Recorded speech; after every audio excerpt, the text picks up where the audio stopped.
নমস্কার, আমি সুমিতা শাস্ত্রী। আজকে আবার আপনাদের কাছে আর একবার নতুন কোনো তথ্য নিয়ে এসেছি, খুবই দরকারি তথ্য, যেটা আপনাদের দৈনন্দিন জীবনে অনেক কাজে দেবে।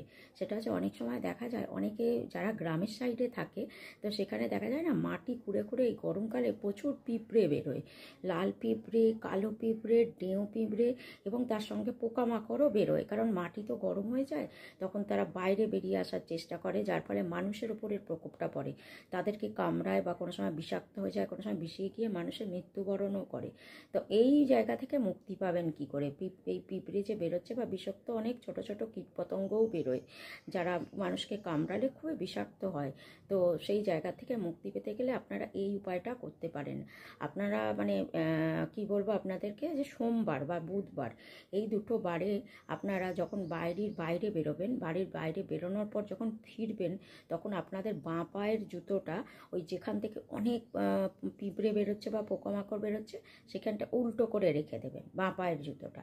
আবার সকালবেলা উঠলেন, আবার পরলেন, আবার গেলেন, আবার আসলেন, আবার বাঁ পায়ের জুতোটা ওই পিঁপড়ে বেরোনোর স্থানটাতে, পোকামাকড় বেরোনোর স্থানটাতে উল্টে রেখে দেবেন। এইভাবে আপনারা 1 সপ্তাহ করুন, দেখুন ওখান থেকে পিঁপড়ে বেরোনো বা পোকামাকড় বেরোনো বন্ধ হয়ে যাবে। তো এটাও একটা টোটকা আপনাদেরকে জানালাম, আপনারা বাড়িতে এটা করুন এবং উপকার পান, এটাই চাই। ভালো থাকুন, সুস্থ থাকুন। নমস্কার, আজকে শেষ করছি।